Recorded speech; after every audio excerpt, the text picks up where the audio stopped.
Sosok ini masih tak bergeming, berdiri tegap dengan lidah yang penuh dengan belatung, masih menjulur hingga melewati dagunya.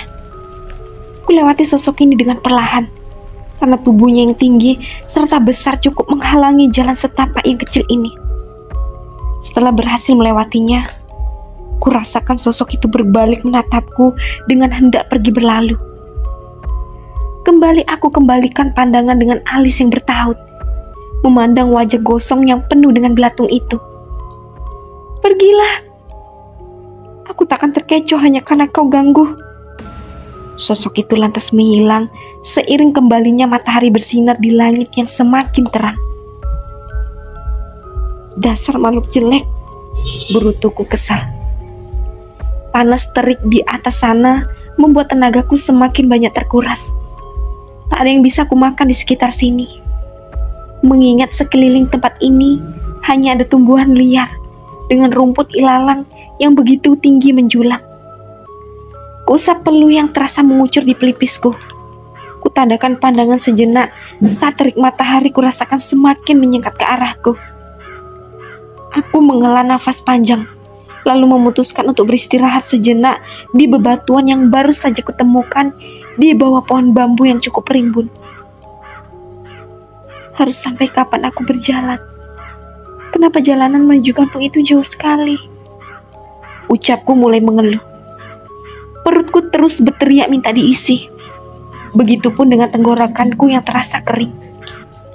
Saat aku mulai menyerah dengan keadaan ini, seseorang lantas menepuk pundakku dari arah belakang.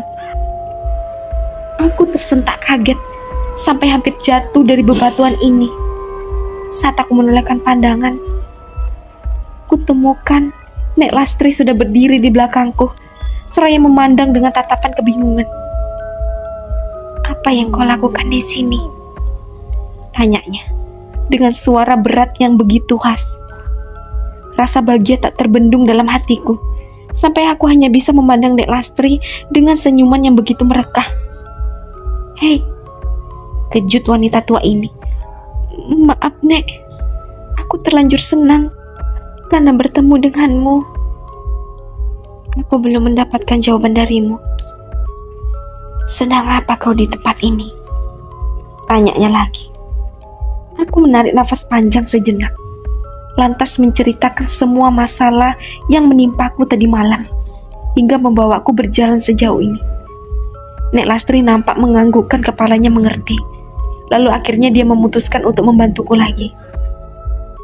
Terima kasih banyak Nek, seruku senang. Dia mengangguk, lalu memberiku sebotol air minum. Inilah yang kutunggu-tunggu saat bantuan datang kepadaku. Segera ku terima tawaran Nek Lastri, lalu menyambar botol air minum itu. Rasa dingin terasa menjalar di sepanjang tenggorokanku. Ku habiskan semua air ini hingga tetes terakhir, dan melupakan Nek Lastri yang mungkin saja belum meneguk sedikit pun air di dalam botol ini. Maafkan aku Nek, seruku saat melihat senyuman tipis di wajah wanita tua itu. Kenapa? Airnya habis ku minum. Aku menunduk malu, walaupun sudah merasa puas karena sudah meminum cukup banyak air. Mari ikut aku, ajaknya. Lalu segera ku anggukan kepala dengan cepat. Kami berjalan dengan saling berbagi cerita. Ku dengarkan dengan hikmat setiap ucapan yang keluar dari mulut keriputnya. Senang rasanya bisa dekat dengan Nek Lastri, walaupun awalnya aku sempat berpikiran buruk jika dia bukanlah manusia. Setelah ceritanya berakhir, tak terasa akhirnya kami sampai di suatu gerbang kampung kecil yang nampak sudah usang. Kenapa orang-orang menyebut kampung ini dengan sebutan kampung kecil, Nek? Memangnya ada berapa orang yang tinggal di sini? Tanyaku penasaran saat kami sudah mulai menyusuri beberapa rumah kayu yang saling berjejer. Tak banyak, hanya ada sekitar 40 rumah yang berdiri di kampung ini. Itu pun sebagian warganya sudah memilih pindah ke kota karena akses jalannya yang jauh dari mana-mana. Aku mengangguk tanda mengerti, mengapa kampung ini terkenal dengan sebutan kampung kecil. Namun sejak tadi, aku dan Nek Lastri berjalan menyusuri jalanan yang beralaskan tanah basah ini. Aku temukan satupun warga yang beraktivitas di sekitar sini. Warganya pada kemana, Nek? Kenapa sepi sekali? Tanyaku untuk yang kedua kalinya. Nek Lastri tak langsung menjawab pertanyaanku. Setelahnya kulihat dia mulai berhenti melangkah di salah satu rumah kayu yang letaknya berada di tengah-tengah rumah lainnya. Masuklah, kamu pasti sangat kelaparan, Saras. Tak pernah rasanya aku sebahagia ini saat orang lain menawariku makanan. Bergegas aku masuk ke dalam rumah, mengikuti langkah Nek Lastri yang nampak tergesa-gesa hendak menyiapkan makanan untukku. Kuedarkan pandangan, menilik setiap sudut rumah ini yang terlihat begitu bersih. Walaupun setiap sudutnya kulihat ada beberapa dinding kayu yang terlihat menghitam entah karena apa. Aku hanya punya ini, makan saja, untuk mengganjal perutmu supaya tak kelaparan lagi. Nek Lastri lalu menyodorkan sepiring ubi dengan singkong rebus yang terlihat masih hangat. Dengan cepat kuanggukan kepala seraya menerima pemberiannya. Rasa hangat singkong rebus ini terasa sedikit menghangatkan perutku yang sejak tadi terus berteriak minta diisi. Kedua mataku sampai terpejam merasakan nikmatnya makanan sederhana ini. Walaupun di rumah itu Mas Rahman memberikanku semua apa yang ku mau. Rasanya tidak adil jika nyawa yang menjadi taruhannya. Tak terasa, aku terlalu larut dalam nikmatnya makanan ini. Hingga saat kulihat kembali, piring yang tersaji di atas meja hanya ada tinggal satu potong ubi rebus saja. Makan saja, aku sudah makan tadi pagi. Ku dengar Nek Lastri berbicara di sampingku, sampai aku tersipu malu karena sudah menghabiskan makanannya sendirian. Maaf, Nek, ucapku malu. Dia hanya tertawa kecil melihatku berucap dengan mulut yang masih penuh dengan singkong rebus itu. Masih banyak di belakang, tinggal dimasak saja. Kami mengobrol cukup lama, hingga tak terasa senja sudah kembali tiba. Makanan yang kumakan siang tadi rasanya cukup membuatku begah hingga saat ini, walaupun makanannya tak seberapa banyak. Padahal aku sudah terbiasa makan nasi 3 kali sehari. Tapi entah kenapa perutku rasanya kenyangan usai makan singkong dan ubi rebus tadi. Kulihat Nek Lastri tengah mencabut beberapa singkong di belakang rumah. Namun saat aku hendak membantu, dia terus menolak tawaranku. Dia berkata, kalau aku tak akan sekuat. Memang aku tak pernah melakukan hal ini sebelumnya. Namun kurasa tenagaku akan lebih besar daripada tenaga wanita tua itu. Sebab itulah aku tawari untuk membantunya. Sudahlah, masuk saja. Sudah hampir malam. Baik jika masih beraktivitas di luar rumah, berutunya. Manakala aku masih berdiri di ambang pintu belakang rumah. Memangnya, kenapa kalau aku masih di luar rumah saat matahari sudah terbenam? Nek Lastri nampak mengembuskan nafasnya secara kasar, lalu berbalik menatap tajam ke arahku. Kalau orang tua bicara, dengarkan saja. Jangan terus bertanya apa alasannya. Putusnya. Melihat gelagat Nek Lastri yang keras seperti ini, mengingatkanku pada mendiang ibu yang sudah tak ada beberapa tahun yang lalu. Rasa rindu terhadap mendiang ibuku rasanya tak bisa disembunyikan kini. Aku terus menguntir kemanapun Nek Lastri pergi. Sampai nampaknya wanita tua ini mulai muak dan menyuruhku untuk segera beristirahat di kamar yang sudah disediakannya. Aku hanya bisa terkekeh, kecil, saat dia mulai menyerocos marah karena aku tak mendengarkan perintahnya. Sampai saat malam tiba. Setelah memasak makanan seadanya, kami kembali duduk di kursi tua yang berada di ruang tengah rumah kayu ini. Kalau boleh tahu, setelah ibumu meninggal, ayahmu kemana? Tanya Nek Lastri saat kami tengah menyantap makan malam. Dia sudah punya keluarga baru, Nek. Sampai sekarang, aku tak tahu bagaimana kabarnya. Aku membuang nafas saat setelah menjawab pertanyaan Nek Lastri tentang ayahku. Nampaknya Nek Lastri merasakan kesedihan dalam hatiku. Jadi dia memilih untuk tak melanjutkan lagi pertanyaannya tentang keluargaku. Malam semakin larut. Setelah makan malam berlangsung, Nek Lastri memintaku untuk segera masuk ke dalam kamar yang ukurannya begitu kecil. Maklumlah, rumah kayu ini ukurannya tak besar. Jadi walaupun ada 2 kamar, ukurannya juga hanya pas untuk 1 ranjang kecil saja. Dengar, jangan keluar dari kamarmu apapun yang terjadi. Apapun yang kau dengar di luar kamar saat nanti kamu tertidur, jangan pernah terkecoh dan berpikir untuk memastikan apa yang sedang terjadi. Aku mengangguk mengiyakan ucapan Nek Lastri. Walaupun ingin sekali aku bertanya, memangnya akan ada apa nanti malam? Saat setelah masuk ke dalam kamar ini, aku segera mengunci pintu kamarnya sesuai instruksi dari wanita tua itu. Aku menghela nafas panjang. Mungkin ini sudah saatnya aku harus bisa mengabaikan gangguan dari para setan. Kubaringkan tubuh ini di atas ranjang yang cukup empuk. Walaupun baunya sangat aneh saat bantal ini menyentuh wajahku. Mulai kupejamkan kedua mata ini, berharap Mas Rahman dan Om Deddy tak menemukan keberadaanku di sini. Tak butuh waktu lama untuk aku tertidur pulas. Mungkin karena aku merasa kelelahan tak tidur selama 1 hari 1 malam. Sekitar pukul 1:30, sayup-sayup kudengar suara riuh banyak orang di luar rumah tengah saling berteriak dan meminta tolong. Aku bangkit dari ranjang, walaupun hanya bisa terduduk mendengarkan suara teriakan minta tolong yang saling sahut di luar sana. Apa yang sebenarnya terjadi? Apa ada Mas Rahman dan Om Deddy yang membuat onar di kampung ini karena mencari keberadaanku? Ingin sekali aku keluar dari kamar, walaupun ingatanku tentang pesan Nek Lastri tak bisa hilang begitu saja. Meskipun suara di luar sana sangatlah berisik, tapi tak ku dengar sedikit pun suara Nek Lastri di luar kamar ini. Ku tempelkan daun telingaku di pintu kamar, hendak memastikan apakah Nek Lastri ikut panik juga seperti warga lainnya. Namun nihil, tak ada suara apapun di luar kamar ini. Hanya saja, suara teriakan di luar sana malah semakin jelas terdengar. Kulihat jendela yang terbuat dari kayu itu tertutup rapat.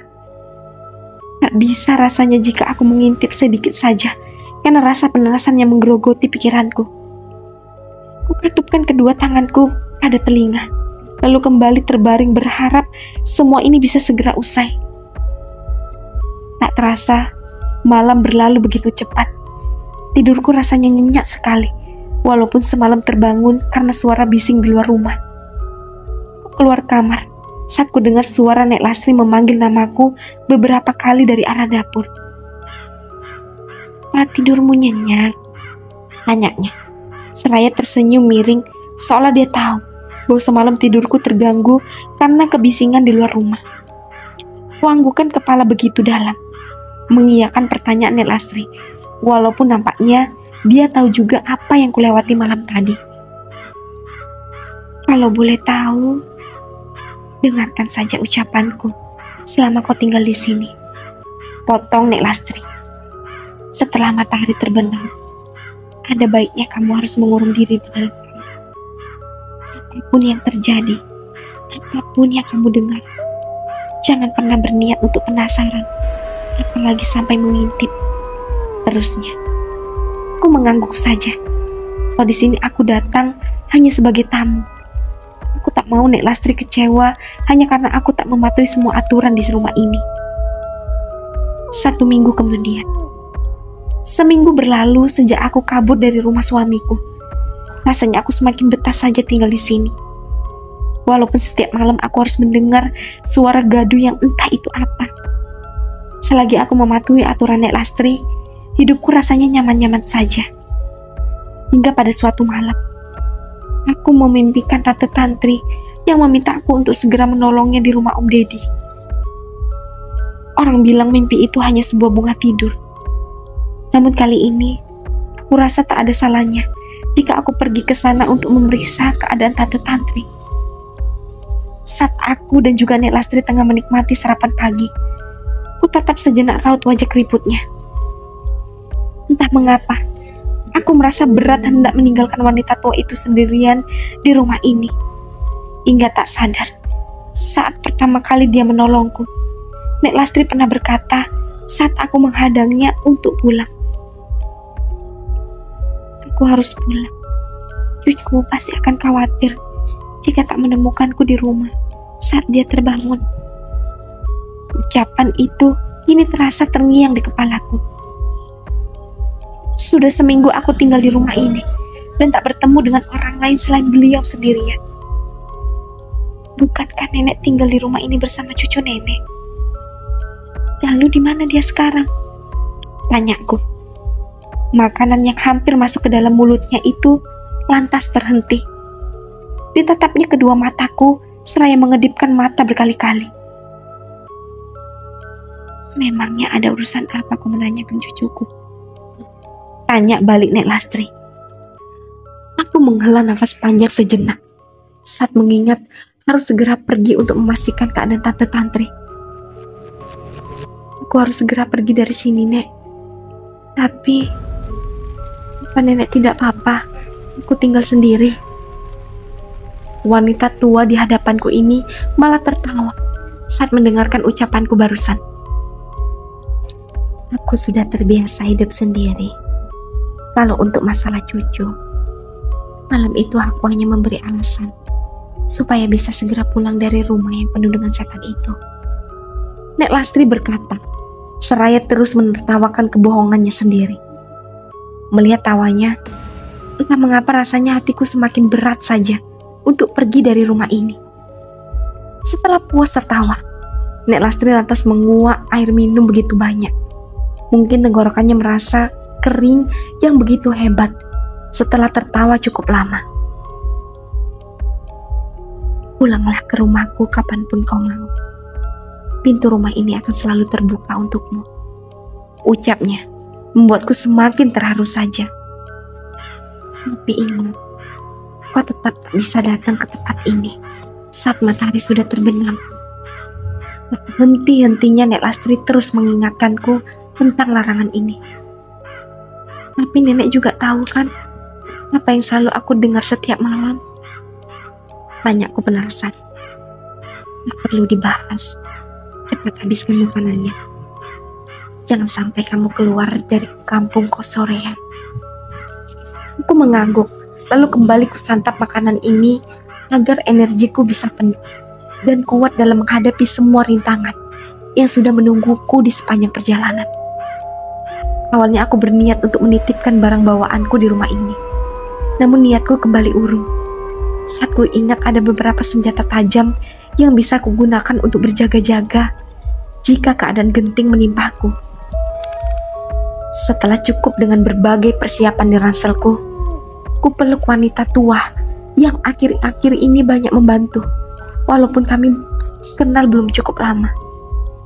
Dielusnya punggung dan puncuk kepalaku dengan lembut, membuat hatiku semakin sulit saja untuk enyah dari tempat ini. Maafkan aku karena tak bisa mengantarmu. Punggung dan kakiku rasanya sakit sekali. Ucap Nek Lastri mengeluh, seraya sekali mengusap betisnya yang terasa nyeri. Usiamu sudah sangat sepuh dan terlalu sering memikul kayu bakar yang begitu banyak. Istirahatlah dulu untuk beberapa hari ke depan, biar aku bantu mengumpulkan kayu bakar jika masalahku sudah selesai, tuturku. Dia mengangguk seraya tersenyum tipis. Tak lama setelah itu, aku pamitan. Seorang lelaki tua yang rasanya tak asing di ingatanku datang. Ya, lelaki tua ini adalah salah satu orang yang pernah membantuku mengevakuasi jasad Bu Darmi. Dia Ki Dharma, orang yang akan menemanimu hingga ke pinggir jalanan besar. Aku mengangguk seraya melepaskan senyuman saat berkontak mata dengan Ki Dharma. Tolong antarkan anakku, jaga dia. Jangan sampai sesuatu yang buruk terjadi padanya. Ucap Nek Lastri kemudian. Sontak membuatku semakin terharu mendengar ucapannya. wanita tua dingin yang awalnya kukira dia adalah orang yang jahat. Ternyata dugaanku salah besar dalam menilainya. Mari, ajak Ki Dharma, seraya berjalan lebih dulu. Ku genggam sejenak tangan keriput Nek Lastri. Banyak sekali doa dan harapan yang kupanjatkan. Berharap hari ini aku bisa sedikit meredakan masalah dalam hidupku. Aku dan juga Ki Dharma berjalan santai menyusuri jalanan setapak yang begitu panjang ini. Terik matahari di atas sana tak membuat langkahku gentar sedikit pun. Terlebih, Ki Dharma membuat perjalananku tak lagi kesepian. Walaupun sepanjang perjalanan kami hanya saling diam. Dan anehnya, apapun yang kutawari padanya, termasuk air minum, dia hanya menjawabku dengan gelengan kepala saja. Tak kupedulikan bagaimana sikap dinginnya padaku. Yang pasti, aku tak akan terlalu takut jika menghadapi pocong yang selalu menggangguku jika lewat jalan setapak ini. Melirik ponselku yang baterainya hanya tinggal 50%. Takut sekali jika ponselku mati saat nanti aku membutuhkan bantuan. Jadi setelah memastikan jam berapa saat ini, ku matikan ponselnya agar menghemat pemakaian baterai. Waktu sudah menunjukkan pukul 12:30. Sampailah kami di pinggir jalanan besar yang begitu sunyi ini. Pergilah, aku hanya bisa mengantarmu sampai kemari, ucap Ki Dharma untuk yang pertama kalinya dia berkata kepadaku. Aku melemparkan senyuman lebar ke arahnya, lantas mengucapkan rasa terima kasihku karena beliau sudah mau mengantarku hingga ke tempat ini. Terima kasih, Ki. Dia mengangguk tipis. Setelah berpamitan padanya, aku lalu membalikkan badan, hendak memulai perjalanan yang pasti akan melelahkan ini. Baru 5 langkah kakiku menjauh dari tempat Ki Dharma berdiri. Saat kubalikkan pandangan, sudah tak kutemukan lagi lelaki tua itu. Bulu kuduku meremak saat kupastikan Ki Dharma sudah tak ada dimanapun. Cepat sekali perginya. Pikirku mencoba tak berpikiran negatif. Segera aku berjalan cepat setelah memastikan bahwa Ki Dharma sudah benar-benar pergi. Kalian pasti tak akan menyangka bahwa aku akan nekat kembali ke rumah tua suamiku. Pikiranku rasanya buntu, hendak naik agar aku bisa segera sampai di rumah Om Deddy. Jadi kuputuskan untuk menyelinap masuk ke dalam bagasi mobil suamiku. Berharap hari ini dia menemui Om Deddy di rumahnya untuk sekongkol agar bisa menemukanku segera. Tubuh mungilku refleks loncat bersembunyi di balik semak saat kulihat mobil Om Deddy datang. Di luar dugaanku bahwa kini aku akan lebih mudah pergi ke rumah Om Deddy dengan cara menumpang di bagasi mobilnya. Kulihat lelaki parubaya itu turun dari mobil, seraya mengacak kasar rambutnya yang sudah setengah memutih. Bagaimana, Man? Apa sudah ada petunjuk tentang keberadaan istrimu? Kudengar Om Deddy bertanya demikian pada suamiku. Mas Rama nampak menggeleng dengan lemahnya. Wajahnya terlihat begitu gelisah. Namun kurasa dia bukan mengkhawatirkan jika aku hilang dan tak kembali ke rumah ini. Melainkan mereka pasti tengah ketakutan jika aku sampai mengadukan kejahatan mereka pada pihak yang berwajib. Kulihat keduanya masuk ke dalam rumah, memberikanku sejuta kesempatan untuk segera menyelinap dan masuk ke dalam bagasi mobil Om Deddy.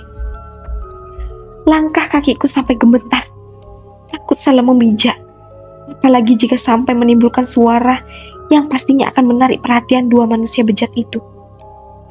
Beruntung alam tengah memihak padaku dengan segala perjuangan sampai mencopot alas kakiku. Kini akhirnya aku sampai di belakang mobil Om Deddy. Kedua tanganku terus berusaha membuka bagasi mobil, walaupun sepertinya akan sangat sulit karena Om Deddy pasti sudah menguncinya. Di detik terakhir saat aku masih terus berusaha, ku dengar suara langkah kaki dua lelaki tadi keluar dari rumah. Sialan sekali, bagaimana aku bisa kabur sekarang? Posisiku tentu saja berbahaya jika langsung lari, karena pastinya mereka akan menangkapku saat ini juga. Aku berjongkok, berharap Om Deddy segera membuka kunci mobilnya agar aku bisa segera masuk ke dalam bagasi. Tubuhku mulai mengeluarkan keringat dingin yang begitu banyak. Manakala aku dengar suara Om Deddy dan Mas Rahman yang semakin mendekat ke arahku. Bergegas aku berjongkok agar mereka tak bisa melihat keberadaan diriku yang masih berdiri ketakutan di belakang mobil. Jantungku masih terus berdetak dengan kencangnya. Hingga aku dengar suara mobil ini bersuara 2 kali dan dapat dipastikan bahwa Om Deddy sudah membuka kunci mobilnya. Terus cari istrimu, Rahman. Jika kejahatan kita sampai terbongkar, nyawa kita akan menjadi taruhannya. Di sela-sela Mas Rahman dan juga Om Deddy yang masih saling ngobrol, aku manfaatkan kesempatan ini untuk segera masuk ke dalam bagasi. Sengaja tak kututup rapat setelah tubuhku masuk ke dalam ruangan pengap ini. Tak apa, demi mengetahui keadaan tantri, aku harus rela berjuang agar masalahku bisa segera selesai. Kurasakan mobil ini mulai melaju dengan kecepatan tinggi. Semoga saja Om Deddy langsung pulang ke rumah. Karena jika tidak, aku tak akan bisa bertahan lama dengan udara yang begitu minim ini. Mobil lantas berhenti setelah melaju cukup lama. Ku intip keadaan di luar sana dan mendapati keadaan halaman rumah Om Deddy dengan banyaknya sampah serta dedaunan kering yang berserakan. Sama seperti keadaan rumah Mas Rahman saat pertama kali ku injakan kaki di sana. Sangat aneh. Dia bilang menyewa seseorang untuk merawat rumah serta istrinya. Kenapa keadaan halaman rumah berantakan sekali? Cepat-cepat aku menyelinap keluar dari bagasi dan sudah tak kudapati Om Deddy di dalam mobil. Mungkin dia sudah masuk lebih dulu ke dalam rumah. Ku naikkan raselku ke atas punggung, lalu segera berjalan jinjit ke arah samping rumah, hendak memastikan terlebih dahulu keadaan di dalam sana. Ku tempelkan wajah pada kaca yang kotor ini, dengan mata yang terus awas menyusuri setiap sudut dalam rumah. Aneh sekali, aku tak dapat melihat apapun di dalam sana. Hanya sebuah ruangan kosong dengan banyaknya debu dan sarang laba-laba yang berserakan. Pram! Ku dengar sesuatu yang pecah dari arah ruangan lain. Bergegas aku bersembunyi. Waspada jika Om Deddy tiba-tiba saja curiga dengan adanya aku di sini.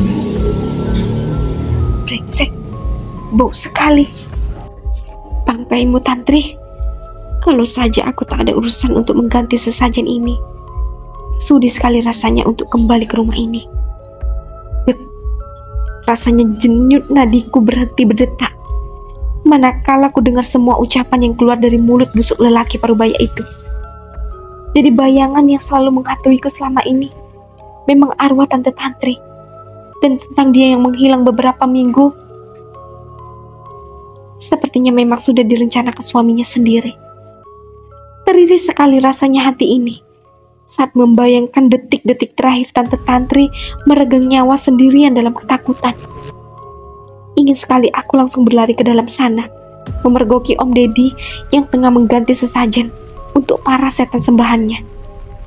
Namun aku tak bisa gegabah dalam mengambil tindakan. Kurasa Om Deddy akan segera pergi, karena sepertinya dia sudah tidak tinggal lagi di rumah ini. Ku dengar suara langkah beratnya dengan berbagai ucapan yang mengutuk jasad Tante Tantri di dalam sana. Segera aku melangkah perlahan kembali, berniat hendak bersembunyi di belakang rumah ini. Walaupun sialnya, kini aku malah menyenggol sebuah kendi hingga pecah dan menimbulkan suara yang begitu nyaring. Kedua mataku melotot dan hampir saja keluar dari tempatnya, manakala ku dengar suara langkah Om Deddy yang berjalan cepat ke arah sini. Tak pikir panjang lagi, aku segera berlari jinjit ke arah belakang rumah. Ku rapatkan punggung ini pada dinding kayu yang sudah lapuk, berharap Om Deddy tak sampai mengecek kecurigaanku di belakang sini. Ku dengar langkah Om Deddy yang sudah sampai di tempat guci pecah yang tak sengaja ku senggol tadi. Bulu kuduku sampai meremak saat ku dengar Om Deddy malah tertawa cekikikan. Sepertinya dia mulai curiga bahwa aku tengah menyelinap di sini. Jangan bersembunyi, Saras. Aku bahkan bisa mencium bau tubuhmu dari sini. Sebelah tanganku refleks membekap mulut saat ku dengar Om Deddy menyebut namaku. Marilah Saras, keluar dari tempat persembunyianmu. Percuma saja kau terus lari, kalau akhirnya takdir terus membawamu untuk tetap bertemu denganmu. Tubuhku semakin bergetar saat langkah kaki Om Deddy yang terdengar semakin mendekat ke arah di mana aku tengah bersembunyi. Jangan bersuara, bisik sosok perempuan di belakangku. Belum sempat aku membalikkan pandangan, sosok perempuan ini lantas menutupi seluruh wajahku dengan tangannya yang penuh dengan luka berbau busuk. Nafasku sampai tercekat saat bau tak enak ini terasa mengombok-ombok seisi perutku. Terlebih, kulihat dari sela-sela jari hantu ini, Om Deddy sudah berdiri di hadapanku, walaupun sepertinya dia tak melihat keberadaanku di sini. Keringat dingin terasa membasahi sekujur tubuhku saat kurasa wajah sosok di belakangku menyembul tepat di atas pundak. Saat kulihat dari ekor mataku, tak salah lagi bahwa sosok ini memang Tante Tantri. Yang kuherankan, kenapa dia tak langsung membalaskan dendamnya pada Om Deddy karena sudah menghilangnya nyawanya setragis ini. Hanya seekor kucing, gerutu Om Deddy. Tentu saja keningku berkerut. Mana ada kucing di sini? Tapi dia benar-benar tak bisa melihat keberadaanku di sini. Setelah ku dengar Om Deddy pergi berlaru dari tempat ini, sosok Tante Tantri ikut lenyap setelah barusan membantuku. Tak pikir panjang lagi, setelah melihat kepergian Om Deddy, aku segera mencari cara untuk masuk ke dalam rumah ini. Satu-satunya akses pintu yang dapat kuakali hanya pintu belakang rumah yang berada tepat di sampingku. Ya, kuncinya memakai gembok. Jadi bergegas aku mencari batu berukuran besar di sekitar sini. Yang masih penasaran, lanjut ke part selanjutnya. Dan jangan lupa aktifkan tanda loncengnya dan subscribe. Assalamualaikum.